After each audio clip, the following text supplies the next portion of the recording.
What's going on, everybody? Welcome back to GmiasWorldPodcast. Today we're going to be taking a look at Week 11. It's going to be the Arizona Cardinals against the Seattle Seahawks. We know the Seahawks have been struggling over the last 3 weeks, and we're just expecting Russell Wilson to try to make that run back into the MVP conversation because, to be honest, he's thrown himself out of it. We're going to go ahead and start off with the Cardinals right now.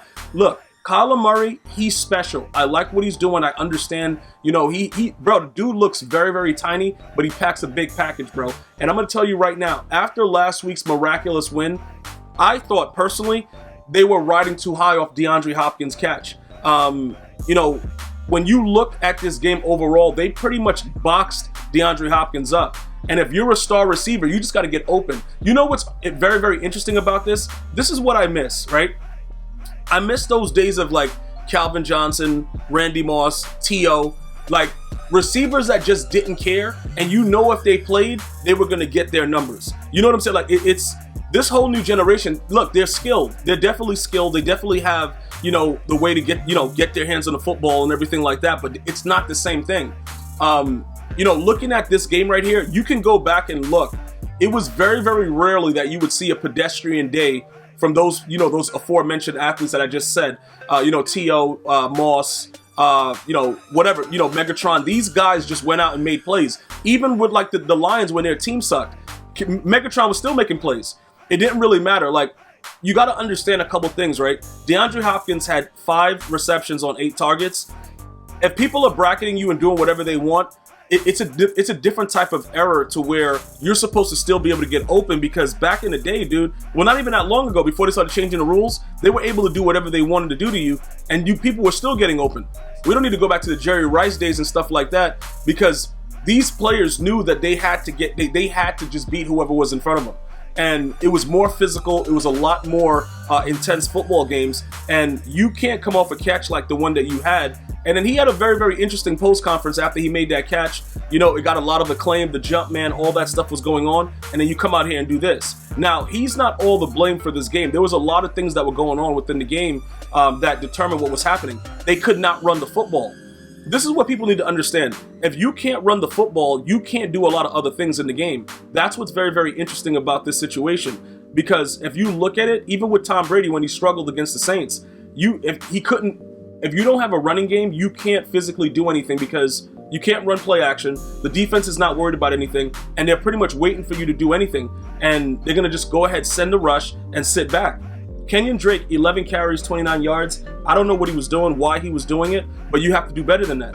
It's no way possible you're going to expect Kyler Murray to come out there and think that he's like Brett Favre, Aaron Rodgers, Tom Brady, Drew Brees. Like, you have to have a running game in order to succeed in this league. And when Larry Fitzgerald, who's 947 years old, on 8 receptions on 10 targets, when he's the guy that leads the team, that's not good in my opinion. Because I understand he's still moving around. I don't know how he's doing it. Probably oils his knees up. But he's not supposed to be that main guy. That's what Hopkins is supposed to be doing. So if you're getting locked up, look, the offensive coordinator has to call different plays to get him involved. I don't know. A lot of the play calling that was going on, it just seemed very, very basic.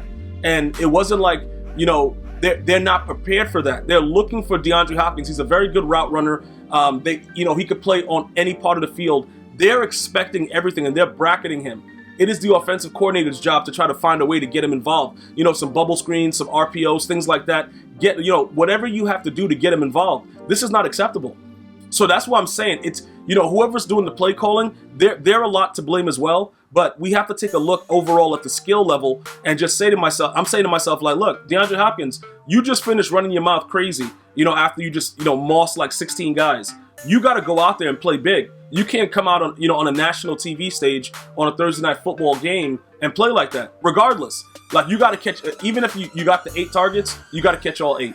I don't care, dude. Like, you got to do something. It didn't work out for them. So now, let's jump over to Russell Wilson really quickly, because this is what he needed. He had to rebound. He's been playing like total garbage over the last 3 weeks. So let's check him out. 23 of 28, 197 yards, 2 touchdowns. Very pedestrian, right? Not even 200 yards. But Carlos Hyde, to his credit, was at least able to get to 79 yards rushing. He had the 1 touchdown. That's a decent run game. But again, you're going to have a balanced offense in order to win the Super Bowl. And that's the bottom line. If these guys cannot run the football, you are done, dude. Like, that's why the Kansas City Chiefs are so dangerous, because now they're even more balanced, and then they got a track team. See, people don't seem to understand. When you win a championship, you still need to add upgrades. You still need to do stuff. And I think the Chiefs have done that. The Ravens, we got to see what happens with them. Very, very solid run game, but, we got to still see what Lamar Jackson is doing out there. He has to make better reads, and he has to be able to see the field a little bit better. I think he's getting better with it, but again, he's another guy that comes up small in big-time games. But let's get back to this, right? He didn't get to 100 yards, but they ran the ball 14 carries, 5.6 average. Tyler Lockett, 67 yards, 9 receptions on 9 targets. That's what I'm talking about. Like, every possession counted. DK Metcalf early in the game, he scored a touchdown on a route that wasn't a real route. He just kept running. You know what I'm saying? And then, obviously Russell Wilson going to do his thing in the backfield. He finds him on the right side of the end zone, and it's a dot. These are the things that make your team win games. If you can't run the football, broken plays are going to result in different things. And this is something that people need to really understand. Game plans don't typically work 100%. Sometimes you have to be able to improvise, bro, and go out there and do something. And that's what was going on. And let me just point this out. DK Metcalf is very, very special. If he was 1 inch taller, like, he's such a big guy, he should never, ever be able to run that fast. But people need to understand the capabilities of this young man it's like, bro, it's beyond the sky. The guy's in space. Because if he applies himself the way that he's been doing it right now, and he trusts Russell Wilson, and he's there, and they get better together, look, good luck to everybody, dude.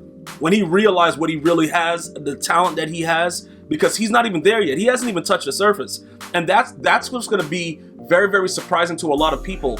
What happens in the NFC, because people are talking, oh yeah, Tom Brady, this and that. If this ends up being a game that they got to play, Tom Brady got to play these boys in the playoffs. Look, DK Metcalf, he's capable of torching your entire secondary, and that should open up the running game a lot more. That's why I think they, Carlos Hyde, if they had a decent, I don't know, bro. I don't want to knock the dude, bro, but if they had a more suitable running back for their type of scheme, this would be like, say they had Christian McCaffrey healthy, it'll be a wrap. It'll be completely a wrap, because DK Metcalf, look, you got to send 2-3 guys with him down the field, because that dude is a savage. He's a savage, bro, and he's doing whatever he wants. So at the end of the day, we're going to have to wait to see how it goes, but it's getting very exciting. Remember, guys, we're at week 11 right now. Playoffs is right around the corner. I don't really trust the Seahawks because Pete Carroll chews his gum too hard, but I'm going to tell you this right now. DK Metcalf is special, and there's a lot of things that I'm waiting to see. This was a huge win against a Cardinals team that was riding high. I have to wait and see how the outcome comes through going forward. But again, Russell Wilson didn't put himself back in the MVP conversation, but I think he's starting to get back into that whole threshold. I'm going to see you guys and girls next time. You enjoy your day. One love, y'all.